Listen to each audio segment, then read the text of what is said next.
चलिए, सभी का स्वागत है विजय पथ पर। सुबह से हम लोग आपको अपडेट बता रहे थे, नगर निकाय चुनाव, चाहे वो नगर पंचायत के चुनाव हो, क्या कुछ रिजल्ट रह रहा है। बॉबी पंवार भाई हमारे साथ में हैं। लगातार आपने खबरें भी देखी होंगी कि बॉबी पंवार पहाड़ों की एक यात्रा पर निकले थे और जहाँ जहाँ बॉबी पंवार गए थे वहाँ वहाँ तकरीबन सैकड़ों की संख्या में भीड़ भी नजर आई थी।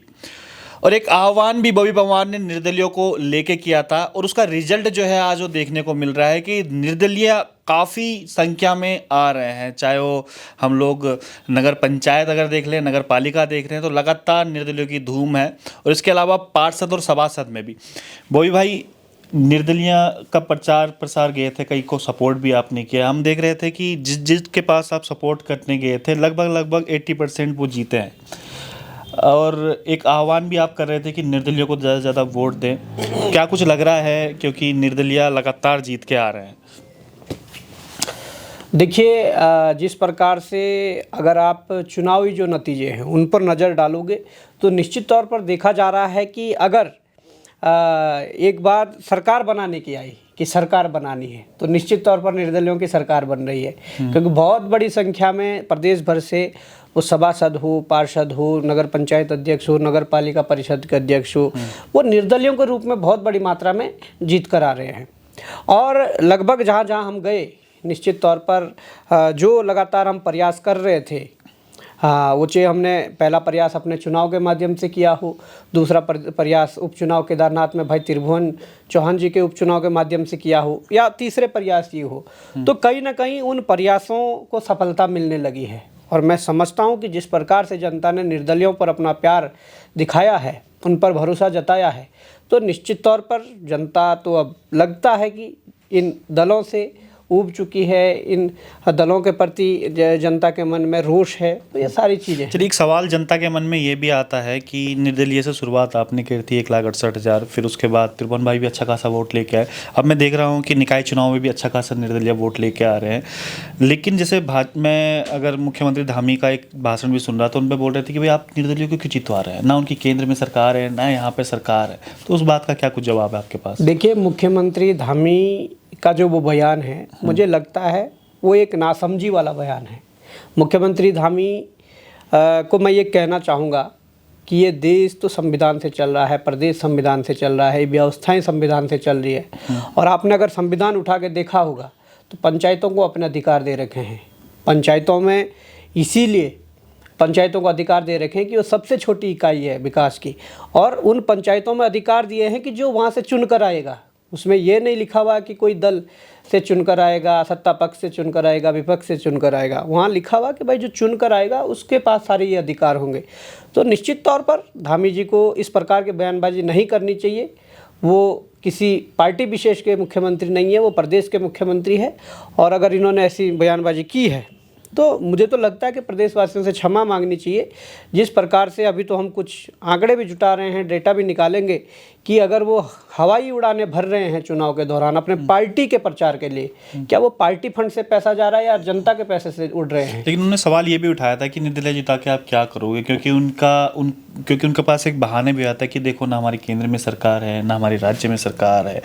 तो इस प्रकार के तुम्हारी केंद्र में सरकार है, राज्य में सरकार है, तो क्या उखाड़ लिया तुमने? मैं बता दूँ ना क्या उखाड़ लिया भाई। हमने पहले इंजन एक लगाया, फिर कहा कि हम पहाड़ की जवानी और पहाड़ के पानी को नहीं बर्बाद होने देंगे, फिर दूसरा इंजन लगाया।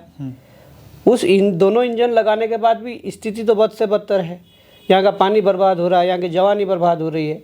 उसके बाद जब देखा तो पिछले चुनावों में निकाय में भी तीसरा इंजन लगा दिया, फिर पंचायत में चौथा इंजन लगा दिया। अरे मैं तो कहा है कई भाषणों में कि भाई कोई भी गाड़ी हो, कोई भी जहाज हो, या कोई भी इस प्रकार की चीज़ें हैं जो इंजन के माध्यम से चलती है, केवल एक इंजन से चलती है। अगर दो इंजन लगा दोगे तो वो चल नहीं पाएगी, वो ख़राब हो जाएगी, धुआं छोड़ने लग जाएगी, जो कि आपकी सरकार छोड़ रही है। बॉबी पंवार क्या कुछ करने वाले हैं? देखिए, हम कुछ करने वाले लगातार जा रहे हैं, निर्दलियों को सपोर्ट कर रहे हैं। हम कुछ करने वाले नहीं है, पर प्रदेश की जनता करने वाली है। प्रदेश की जनता करने वाली है। प्रदेश की जनता ने अप्रत्यक्ष रूप से ये मैसेज भी पहुंचा दिया है कि भाई अगर संभलोगे नहीं तो देख सकते हैं कि किस प्रकार से जनता ने अपनी नाराज़गी व्यक्त की है, और वोट की चोट करके निर्दलियों को इस बार बहुत आगे भेजा है। जनता यही तो पूछना चाह रही है, निर्दलियों को जिता के हासिल क्या हो रहा है? वो तो दिख जाएगा कि जनता को भी कि निर्दलीय को जिता के हासिल क्या होगा। जनता जो चाहती है, जनता की जो डिमांड्स है, वो लड़ाई मजबूत हो रही है और सरकार को सबक सिखाने का जो काम है वो दिख रहा है। पार्टियों ने जिस प्रकार की गलतियां की है, उन गलतियों को सुधारने का जनता एक मैसेज दे रही है कि आपने ये गलतियां की थी, इस प्रकार से। एक सवाल और मन में आता है कि जिस प्रकार से आप पे आरोप भी लगे थे कि आप भारतीय जनता पार्टी की बी टीम हो, अगर इस चुनाव के नतीजे हम देखें तो भाजपा तो फिर भी अच्छा परफॉर्मेंस कर रही है, कांग्रेस कहीं नज़र नहीं आ रही है। ऐसा नहीं है। देखिए, आरोप प्रत्यारोप तो लगते रहते हैं और समय समय पर जो अपनी हार को छुपाना चाहता है वो इस प्रकार के आरोप लगाते हैं। पर आज अगर मैं इस चुनावी रण की बात करूं, निकाय चुनाव की बात करूं, तो मुझे तो ऐसा लगता है कि भाई कई जगह जहां कांग्रेस को जीतना भी नहीं था तो वहां कांग्रेस जीती है। तो ये बात मानते हो आपकी आपकी वजह से कहीं ना कहीं कांग्रेस देखिए, हमारी वजह से नहीं, हमारे कुछ या निर्दलीय कैंडिडेट है उनकी वजह से कहीं ना कहीं किसी ना किसी को नुकसान होता है, ये बात सच है। अब कहाँ कांग्रेस को नुकसान हो रहा है, कहाँ भाजपा को नुकसान हो रहा है, वो अध्ययन का विषय है और उस पर अध्ययन होना चाहिए। परंतु मैं ये समझता हूँ कि जब आप एक किसी बड़ी शक्ति को बनाने के लिए लड़ रहे हैं, किसी विकल्प को बनाने के लिए लड़ रहे हैं, तो मैं समझता हूँ कि इसमें हम लोगों को परवाह नहीं करनी चाहिए, जनता को परवाह नहीं करनी चाहिए। पार्टियां परवाह करती है, भाजपा परवाह कर सकती है जहाँ पर भाजपा को नुकसान हो रहा हो, कांग्रेस परवाह कर सकती है इस चीज़ की जहाँ पर कांग्रेस को नुकसान हो रहा हो। पर हम क्यों परवाह करें? हम तो ऐसा तो नहीं है कि हम कांग्रेस को जिताने के लिए या भाजपा को जिताने के लिए या कांग्रेस को हराने के लिए, भाजपा को हराने के लिए इस प्रकार की वो कर रहे हैं। अपने वजूद को बनाने के लिए और एक विकल्प को बनाने के लिए जो डिमांड्स है यहाँ की जनता की और जो वोटर्स अभी इसमें मतदाताओं ने भी जो दिखाया है अपने वोट के माध्यम से, हम उसके लिए चल रहे हैं। और निश्चित तौर पर ये मुझे लगता है कि जो एक मैसेज बहुत बड़ा आज दिया है, आप अगर नज़र उस पर मारोगे तो निश्चित तौर पर वो सारी चीज़ें एक सवाल ये भी उत्पन्न होता है कि देहरादून को निगम चुनाव है, उसमें बॉबी पवार कहीं नज़र नहीं आए। उसके अलावा प्लेन की जो सीटें हम रुड़की हरिद्वार मान लें या जो प्लेन की सीटें हैं वहाँ पहाड़ों में नज़र आते हैं बॉबी पवार, लेकिन प्लेन में नज़र नहीं आते। ऐसा नहीं है। तो क्या भेदभाव है इस प्रकार का? हम पहाड़ में जाएंगे, ऋषिकेश में मेयर लड़ रहे हैं, ऋषिकेश में मेयर लड़ रहे हैं, वो क्या प्लेन्स नहीं है? हमारे सेलाकुई में भाई साहब लड़ रहे हैं, उनके लिए हमने समर्थन में वीडियो डाला था। हम 15 दिनों में 10 दिनों में इतने जगह नहीं पहुंच पाए तो कई जगह हमने वीडियो डाला है, कई जगह अपने लोगों को बोला कि उनके साथ खड़े हो जाओ। तो कहीं ना कहीं एक शुरुआत है और शुरुआत तो आप ऐसा नहीं है कि किसी चीज़ की शुरुआत करती है तो आप पूरे एकदम सारी चीज़ें कर लेते हो। शुरुआत एक कोने से करनी होती है और वही हम करते हैं। प्लेन के बड़े एरिया हैं जहाँ से वोट बैंक तय होता है, जैसे हरिद्वार है या उधम सिंह नगर है, वहाँ पर भी सोच रहे हैं भविष्य की? बिल्कुल, क्यों नहीं सोचेंगे। उत्तराखंड की सोच रहे हैं और ये उत्तराखंड में आता है।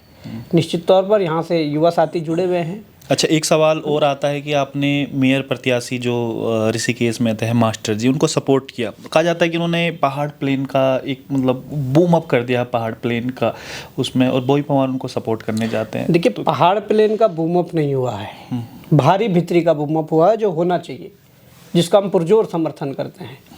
भारी भितरी का मतलब है उत्तराखंडीयत की, उसको पहाड़ प्लेन से जोड़ दिया गया है। पहाड़ प्लेन से देखिए, मैंने कहा ना, कांग्रेस या भाजपा या जिन्हें डर लगेगा, जिन्हें डर सताएगा, वो लोग इस प्रकार का जो र्यूमर्स फैलाएंगे, वो इस प्रकार की चीज़ों को जनता के बीच डालेंगे। पर स्पष्ट रूप से हमने हमेशा उत्तराखंडीयत की बात की है। वो उत्तराखंडीयत आप चक्राता से लेकर मुनस्यारी तक देख लीजिए या देहरादून से लेकर उधम सिंह नगर तक देख लीजिए। तो हम तो कहते हैं कि ये एक भूभाग जो उत्तराखंड के रूप में हमें मिला है, 53,000 या 54,000 वर्ग मीटर जो जिसका वो है क्षेत्रफल है, तो मुझे लगता है कि इस भूभाग के अंदर जो बात है, अब मैं ऋषिकेश मेयर की बात करूं, देखो हम इस चीज़ में नहीं पढ़ना चाहते थे कि चुनाव के बीच में कोई इस प्रकार की चीज़ें उत्पन्न हो, इस प्रकार का अड़ंगा आए, क्योंकि अब हमने अपने चुनाव से ध्यान नहीं भटकाना चाहते थे। परंतु आज नतीजे जो भी रहेंगे, अगर हमारे मास्टर जी जीतते हैं तो उन दोनों पर कार्रवाई करवाएंगे, उन दोनों पर मुकदमा दायर करवाएंगे कि उत्तराखंड में जो एससी समाज है हमारा, अनुसूचित जाति का समाज है, उस अनुसूचित जाति के समाज की जो लिस्ट है उनकी जो वो है जिस पे आरक्षण लागू होता है, उसमें तो कभी पासवान और जाटों को आरक्षण नहीं दिया गया। और जबकि अनुसूचित जनजाति अनुसूचित जाति का जो आरक्षण रोस्टर है 1950 या 1957 से लागू होता है। ये बात अभी क्यों नहीं बोली आपने जिस समय चुनाव चल रहे हैं? मैं कह रहा हूँ ना, हम उस लफड़े में नहीं पड़ना चाहते थे, उस पचड़े में नहीं पड़ना चाहते थे। और अगर कोई जीत भी जाता है तो कोर्ट के माध्यम से लड़ाई लड़ेंगे कि किस बेस पे इसने 1950 या 1957 वाला आरक्षण जो लागू होता है उत्तर प्रदेश और बिहार से आकर के यहाँ का वो आरक्षण ले लिया है। ये तो बड़ी चीज़ है। तो मैं यही कहना चाहूँगा कि अगर मास्टर जी जीतते हैं तो इन पर कार्रवाई करवाएंगे, कानूनी कार्रवाई। मास्टर जी नहीं जीतते हैं तो फिर भी मास्टर जी कोर्ट के माध्यम से जीतेंगे, क्योंकि ये तय करना पड़ेगा कि जब हरबड़पुर जैसी सीट पर आप वो रिजर्वेशन कैंसिल करवा सकते हैं, क्योंकि तुम कह रहे कि वो बाहर से हैं, वो वहाँ की है इसलिए उनका कैंसिल हो गया है। आपने छल बल के आधार पर देवप्रयाग की सीट पर अपने अध्यक्ष को जिता लिया है, और आज देखो कि देवप्रयाग की सीट पर किस प्रकार से जितने भी तुम्हारे पार्षद और सभासद जो लड़े हैं उन सभासदों की जमानत जब्त हुई है। और निश्चित तौर पर अगर ये छल बल देवप्रयाग की सीट पर नहीं करते तो वहाँ पर भी इनके अध्यक्ष की भी जमानत जब्त होनी थी। चलिए, एक सवाल देहरादून को लेकर भी आता है कि देहरादून में कोई कैंडिडेट आपको क्यों नहीं मिला? आपने ऋषिकेश में देख लिया, बाकी जगह पे भी आप लोग गए थे लगातार, देहरादून में कोई कैंडिडेट क्यों नहीं मिला? नहीं, ऐसा नहीं है। देहरादून में पार्षदों के हमारे बहुत से कैंडिडेट हैं जिन्होंने कहा समर्थन करना है और चीज़ें हैं, और हमने अंदरूनी रूप में समर्थन भी किया है। मेयर पद की मैं बात कर रहा हूँ। नहीं, मेयर पद की मैं ये बात कर रहा हूँ। जिस समय आप चुनाव लड़ रहे थे उस समय यूकेडी ने भी आपको समर्थन दिया था, अन्य जो पार्टियां हैं जो जिन्होंने अपना अभी सब बनाया है, जो निर्दलीय लड़ाया है, उनको जो अलायंस उन्होंने बनाया है अपना, उन्होंने अपने एक निर्दलीय भी उतारा है, तो वो भी पवार वहाँ पर। देखिए, देहरादून में एकजुटता के साथ लड़ने में फ़ायदा था। और जब हमने शुरुआती दौर में देखा तो 1-2 मीटिंगें हमने अटेंड की और हमने देखा, एक आध मीटिंग में मैं खुद गया और कुछ 1-2 मीटिंग में हमने अपने साथियों को भेजा। उसमें जो हम कैंडिडेट या उतारते तो उसमें एकजुटता दिखनी चाहिए थी। उसमें केवल और केवल कांग्रेस भाजपा के अलावा एक कैंडिडेट होना चाहिए था, तब जाकर देहरादून जैसे मेयर सीट पर वो कैंडिडेट उतार कर फ़ायदा था। पर जब बाद में देखा गया तो कुछ लोगों ने एक कैंडिडेट कर दिया, फिर यूकेटी ने अपना एक कैंडिडेट कर दिया, और इस प्रकार से एक आध और कैंडिडेट होगी। आपको लगता नहीं कि राजधानी में हम लोग बैठे हुए हैं तो राजधानी में एक मजबूत प्रत्याशी होना चाहिए था अपने पास, एक अलग मैसेज पूरे उत्तराखंड में जाता? निश्चित तौर पर होना चाहिए था, पर अगर राजधानी में ये प्रत्याशी होता तो इतनी बड़ी जो हमने अभी टिहरी उत्तरकाशी से शुरू की और मुनस्यारी तक हम पहुँचे, तो शायद इतनी जनमानस को हम अपना परिचय नहीं दे पाते, इतनी जनमानस को हम नहीं जोड़ पाते। देहरादून तो ऐसा है कि अभी शुरुआत है।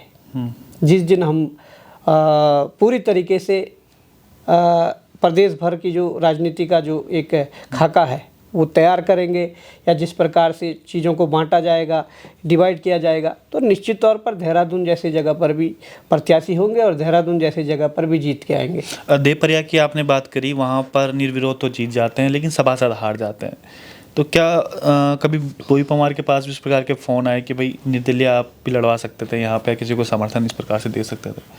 नहीं, जिस प्रकार का छलबल वहाँ पर हुआ है वो अंतिम क्षणों में हुआ है, जब कोई आगे का कोई रास्ता नहीं बचा है। वो जो उन्होंने नॉमिनेशन रद्द कराया है वो नामांकन के बाद हुआ है, सारी चीज़ें हुई है।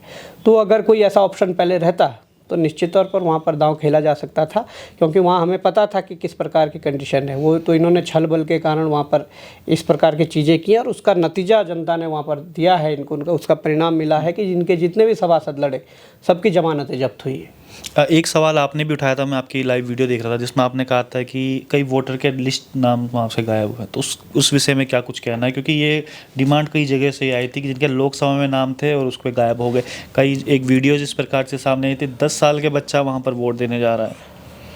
देखिए, ये चुनाव आयोग का बहुत बड़ा फेलियर है, और चुनाव आयोग के फेलियर के साथ ये प्रश्न उठ रहे हैं, क्या चुनाव आयोग ही संविधान के लिए खतरा बन गया है, लोकतंत्र के लिए खतरा बन गया है, या चुनाव आयोग अब सरकार के दिशा निर्देशों पर चलने लग गया है?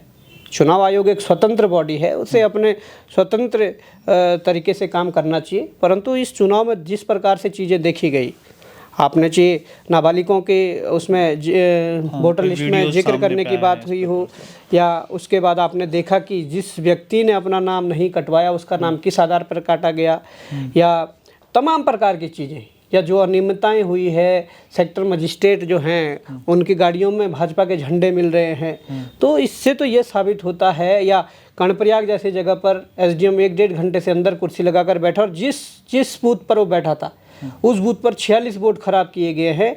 उन 46 वोटों में मुहर नहीं लगवाए गए, अंगूठे लगवाए गए हैं। तो वो गुमराह करने वाली जो स्थिति है, ऐसा क्यों हुआ? जानकारी ली इस बारे में? निश्चित तौर पर इसका पूरा वो किया जाएगा, विवेचना की जाएगी। और अगर एसडीएम का इसमें कुछ संदिग्ध वो मिलता है तो निश्चित तौर पर ऐसे अधिकारियों के नाम चिन्हित किए जाएंगे। समय आने पर सबको सबक सिखाया जाएगा। ऐसे अधिकारियों की वजह से ही लोकतंत्र खतरे में है, ऐसे अधिकारियों की वजह से ही इस समाज में इस प्रकार की चीज़ें, भावनाएं पैदा हो रही है। मैं समझता हूं कि अगर उसकी वजह से हुआ होगा, एसडीएम की वजह से, तो वो आज ये सुन ले इस वीडियो के माध्यम से, उसका भी भविष्य में निश्चित तौर पर रिजल्ट इसका मिलेगा कि अगर इस प्रकार की चीज़ें वो करते हैं। तो अभी जहाँ बॉय पवार गए हैं, कितने सभासद के हैं, या कितने नगर पालिका या नगर पंचायत अध्यक्ष के हैं जो जीत के आ रहे हैं? देखिए, सबसे पहले हम पहली बार गजा में गए थे और गजा में 4 वार्ड हैं, 4 सभासद हैं और अध्यक्ष नगर पंचायत है। कई ऐसे भी हैं जहाँ जा ना पाए हों लेकिन समर्थन रहा हो? बिल्कुल बिल्कुल है। तो सबसे पहले हम गजा में गए, तो गजा में देखिए वहाँ की जनता को धन्यवाद देना चाहूँगा कि गजा ने 4 वार्डों के सभासद हमारे जितवाए और वहाँ का जो अध्यक्ष है वो भी हमारा जितवाया। तो मैं वहाँ की जनता के, देवतुल्य जनता को धन्यवाद देना चाहता हूँ और उन्हें बताना चाहूँगा कि अब जिस प्रकार से आप लोगों ने सहयोग किया है, हम आप लोगों के साथ खड़े हैं और इस नई लड़ाई को मिलकर लड़ेंगे। उसके बाद हमारा ऋषिकेश 2 दिन रहा और ऋषिकेश में भी अच्छा खासा चल रहा है। जीत हार जो भी रहेगी अभी देखते हैं। उसके बाद हम कोटद्वार गए और कोटद्वार में कई दर्जनों जो पार्षद हैं उनको समर्थन दिया। तो उसके बाद वहाँ पर भी लगभग, कोटद्वार में मैं रोकना चाहूँगा, कोटद्वार में मेयर क्यों नहीं लड़वाया आपने जब काफ़ी पार्षद आपके वहाँ पे थे? देखिए, ऐसा होता है विजय भाई कि हमारे पास कोई ऐसा इतना बड़ा मैनेजमेंट नहीं है, इतने संसाधन नहीं है कि हम एक साथ एक जगह सारी चीज़ें कर सके। उस चीज़ की व्यवस्थाएं कर रहे हैं, उस चीज़ पर लगे हुए हैं। निश्चित तौर पर जो हमारा ये कदम है उससे बेहतर अगला कदम होगा, क्योंकि दर्जनों पार्षदों को हमने समर्थन दिया। तो वहाँ पर लगभग अभी 5 से 6 पार्षद जीत कर आ गए हैं, कुछ पर काउंटिंग जारी है और निश्चित तौर पर जो अपेक्षाएं जो हमारी थी उनसे, वो निश्चित तौर पर उन्होंने दी कि और जीत के आए हैं। और उसके बाद हम रुद्रप्रयाग निकले। रुद्रप्रयाग की जनता ने, नगर पालिका परिषद रुद्रप्रयाग के जो अध्यक्ष हैं भाई संतोष जी, उनको जिताकर वहाँ की जनता ने कहीं ना कहीं संतोष भाई को और हमें भी आशीर्वाद दिया है, तो उसके लिए भी धन्यवाद करना चाहूँगा। फिर हम कर्णप्रयाग गए। कर्णप्रयाग में हमारे कर्णप्रयाग की एक बहू, एक बेटी अनीता देवी जी, तो उनका बहुत अच्छा था और कहीं ना कहीं बहुत कम मार्जिन से वो हारी हैं। परंतु जो उनके अंदर जो काबिलियत है, मैं समझता हूँ कि उस महिला को प्रदेश स्तर के नेतृत्व में पार्टिसिपेट करनी चाहिए और निश्चित तौर पर वो हमसे जुड़ी हैं, तो निश्चित तौर पर भविष्य में वो हम लोगों को मार्गदर्शन भी करेंगे, क्योंकि पहाड़ के अंदर एक ऐसी महिला जो बड़ी बेपाके तरीके से अपनी बात को रख पाती है और ईमानदारी के साथ अपनी बात को रख पाती है। तो उसके बाद हम इनके बीच में गुप्तकाशी भी पड़ता है। गुप्तकाशी से भी एक महिला लड़ रही थी वहाँ। इसके बीच में गुप्तकाशी नहीं, गुप्तकाशी तो आगे पड़ता है, रुद्रप्रयाग उनके आसपास जी। तो इसके बाद हम गोपेश्वर में गए। तो गोपेश्वर में देखा गया कि भाई अंकोला जी, जिन्होंने बहुत सामाजिक क्षेत्र में अपना नाम ऊंचा किया, बहुत काम किए थे, तो भाई अंकोला जी कुछ मतों से रह गए हैं, परंतु ऐसा नहीं है, वो मजबूत स्तंभ है और इस प्रयास में भले विफल रहे हो, परंतु अगले प्रयास में निश्चित तौर पर बड़े मजबूती के साथ, एक टीम वर्क के साथ वो आगे काम करने के लिए कह रहे हैं। और उसके बाद हम कुमाऊँ के लिए निकले। कुमाऊँ में भी, ये बागेश्वर में भी एक आध सभासद थे, उनकी भी जीत हुई है। उसके बाद हम आगे अपना बेरीनाग में निकले। बेरीनाग में बहुत कम मार्जिन से हमारी जो प्रत्याशी है, और हमारी वो प्रत्याशी थी जो आपने देखा होगा कि हाई स्कूल में जो अभी 2024 में टॉप किया, जिस बच्ची ने 500 में से 500 नंबर लाए, उसकी माताजी है। अच्छा। जो एक शिक्षिका थी वो थी, और उनके वो जो हस्बैंड है वो एक्स सर्विसमैन है। तो बहुत कम मार्जिन से रहे हैं, परंतु दूसरे नंबर पर रहे हैं। मुझे लगता है कि एक मजबूत टीम वहाँ पर भी हमें मिली है। उसके बाद हम डीडी हाट जाएंगे, तो डीडी हाट में हमने देखा है कि बहुत कम मार्जिन से हमारा प्रत्याशी रहा है और भाजपा तीसरे नंबर पर वहाँ पर गई है, जबकि लंबे समय से वहाँ पर भाजपा का ही वर्चस्व है जी। तो वहाँ भी एक बहुत बड़ी टीम मिली है, बहुत अच्छी टीम मिली है, क्योंकि जो ये प्रयास है वो नहीं हो पाए तो आगामी प्रयासों में निश्चित तौर पर सफलता मिलेगी। फिर हम मुनस्यारी गए तो मुनस्यारी में देखा कि वहाँ जाने के बाद वहाँ के स्थानीय विधायक के द्वारा किस प्रकार की चीज़ें कही गई, किस प्रकार की, तो वो वहाँ की जनता ने उनके मुँह पर तमाचा मारा है कि भाई जो वहाँ 7 वार्ड थे उन 7 वार्डों में 6 सभासद हमें दिए हैं और उसके बाद जो नगर पंचायत मुनस्यारी जो अध्यक्ष हैं वो भी हमें दिया है। तो वहाँ की जनता का भी धन्यवाद करना चाहूँगा। इसके अलावा उत्तरकाशी आप देख लीजिए, चिन्यालीसौड़ में भाई मनोज कोहली है, हम वहाँ नहीं जा पाए और उन्होंने लास्ट टाइम पर 20 और 21 तारीख को आने को कहा था, परंतु हम कुमाऊं में थे, नहीं जा पाए। परंतु फिर भी उन्होंने कहा कि कोई नहीं, हम संभाल लेंगे अगर इस प्रकार की व्यस्तता है, क्योंकि हम चाहते हैं कि प्रदेश भर में ये चीज़ें हो। तो आप उधर देखिए, हम इधर देख रहे हैं। तो भाई मनोज कोहली जी को अपना आशीर्वाद वहाँ की जनता ने दिया, बहुत अच्छी बात है। वहीं चिन्यालीसौड़ में भाई सिद्धार्थ नौटियाल को आशीर्वाद दिया, वहीं बगल के उत्तरकाशी में अमेरिकन पुरी जी को आशीर्वाद दिया।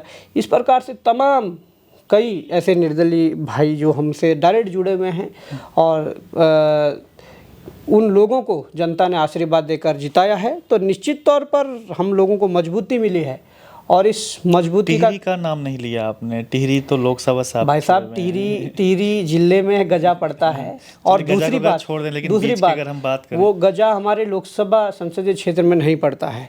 अब बात टिहरी की करें तो टिहरी में मेन टिहरी जो है, मेन टिहरी नगर पालिका है, वहाँ पर लगातार फ़ोन आ रहे थे और फ़ोन मोना भाई के भी आ रहे थे, फ़ोन इधर से उनके समर्थकों या दूसरे वालों के समर्थकों भी आ रहे थे। पर टिहरी संसदीय क्षेत्र की जितनी विधानसभाएं थी उनमें डायरेक्ट रूप से हमने इन्वॉल्वमेंट नहीं करा, और इसलिए भी नहीं करा कि जब हमने चुनाव लड़ा तो निश्चित तौर पर हमारे साथ कांग्रेस का व्यक्ति भी खड़ा था, भाजपा का व्यक्ति भी खड़ा था, यूकेडी का व्यक्ति भी खड़ा था और आम जनमानस भी खड़े थे। तो इतने जल्दी वो सारी पहचान कर पाना इतना मुश्किल था कि कौन अपने साथ के थे, कौन नहीं थे, या अपने साथ के ऐसे लोग जो आमने सामने हो रखे थे। तो इसलिए हमने इंटरफेयर नहीं किया। मैं चिन्यालीसौड़ की भी यही बात करूं, पर वहाँ तो हमारा खुला भी था, क्योंकि मनोज भाई ने भाजपा के महामंत्री उससे इस्तीफा देकर हमारे समर्थन में आए, तो वहाँ हमें कोई दिक्कत नहीं थी जाने में। पर 20-21 तारीख का जो शेड्यूल कुमाऊं में था, इस चक्कर में वहाँ भी नहीं जा पाए। परंतु इसके अलावा हमने कहीं भी हस्तक्षेप नहीं करा, पर अंदरूनी हस्तक्षेप हमारा बहुत जगह रहा, जहाँ पर हमने अंदरूनी समर्थन किया है टिहरी संसदीय क्षेत्र। जब वो एक सवाल और भी आता है कि जिन निर्दलीयों को आपने समर्थन दिया है, जो जिनके पास आप लोग गए हैं जनता से अपील करने के लिए, कल के दिन अगर वो भाजपा या कांग्रेस की गोदी में जाकर बैठ जाते हैं तो इससे बॉबी परमार का नाम भी खराब होगा कि देखिए किस प्रकार से। तो इस बारे में भी कुछ सोचा है कि डिस्कस किया है उन लोगों से कि भाई भाजपा कांग्रेस में अब नहीं जाना है या अन्य किसी पार्टी में? देखिए, हमने पहले बात की है कि भाई आपको एक उत्तराखंड बचाने की लड़ाई लड़नी है, उसमें भूमिका निभानी है और उसमें आप लोगों की बड़ी अहम भूमिका रहने वाली है। तो सभी लोगों ने उसमें हामी भरी है। उसके बाद भी अगर कोई एक आध व्यक्ति इधर उधर हो जाता है तो देखिए, राजनीति में ये लगा हुआ धंधा है, इसमें कोई आप किसी को बांध के नहीं रख सकते हैं। और जो इस छोटे छोटे लालच, कई ऐसे आए हैं जो भाजपा, जो कांग्रेस में थे, कांग्रेस से नाराज होकर इसलिए निर्दलीय लड़े हैं, फिर आपने समर्थन दिया, फिर पता चले कि बाद में वो खुद ही कांग्रेस से भाजपा में चले जाएं। तो उसमें कोई दिक्कत नहीं है। अगर इस प्रकार से वो करेंगे तो उन्हें जो छोटे लालच है बिल्कुल हुई है, निश्चित तौर पर हुई है, हम समर्थन देंगे, निश्चित तौर पर हुई है। उन्होंने हामी भरी है कि नहीं, हम एक नए ताकत के लिए लड़ेंगे और उस ताकत को बनाएंगे। तो निश्चित तौर पर अगर उनकी ये भावनाएं हैं, देखिए दिल के अंदर तो कोई बैठा नहीं है, कौन क्या जानता है, कौन क्या करता है, पर अगर उन्होंने ये कहा है तो निश्चित तौर पर एक बड़ी ताकत बनाने के लिए ये प्रदेश के युवा अग्रसर हो रहे हैं और निश्चित तौर पर बनेंगे। अब इनको जितने भी आप हैं तो अब एकजुट करने के लिए क्या कुछ काम कर रहे हैं कि चलिए अब इनको एकजुट किया जाए, एक साथ मिलाया जाए, तो कुछ क्या कर रहे हैं? कभी कुछ पार्टी का निर्माण करेंगे या क्या कुछ सोचा है अभी दिमाग में? देखिए, वो सारी चीज़ें भविष्य के गर्भ में हैं और वो सारी चीज़ें हम तय करने वाले नहीं हैं। वही लोग तय करेंगे जो राजनीतिक रूप से परिपक्व है, जो राजनीतिक रूप से जागरूक हैं और जिन लोगों ने समाज के बीच रहकर काम किया है, जो अभी हाल फिलहाल में जीत कर आए हैं या जो पुराने कुछ लोग हैं जो चिंतन मनन करते हैं, वो सब लोग इसको तय करेंगे क्या करना है क्या नहीं करना है। पर निश्चित रूप से एक बड़ी ताकत बनाने के लिए इन सब के साथ फिर से बैठा जाएगा और इनसे विचार विमर्श किया जाएगा। चलिए, बहुत बहुत धन्यवाद हमसे बात करने के लिए। तो एक बड़ा अपडेट था कि हम लोग बोई पंवार से इसलिए भी बात करना चाह रहे थे क्योंकि निर्दलीय की पूरी चुनाव में धूम रही है और जिस प्रकार से हमने स्टेटस भी डाला था कि इस बार निर्दलीय की धूम होनी चाहिए, तो कहीं ना कहीं एक जो केंद्र बिंदु माने वो बोई पंवार रहे हैं इसका, क्योंकि जब से बोई पंवार ने शुरुआत की है अकेला निर्दलीय लड़ने की तो लोगों का विश्वास भी बढ़ा है निर्दलीय पर। तो क्या कुछ रहता है, लगातार बनी रहिएगा विजय पथ न्यूज़ पर। बहुत बहुत धन्यवाद।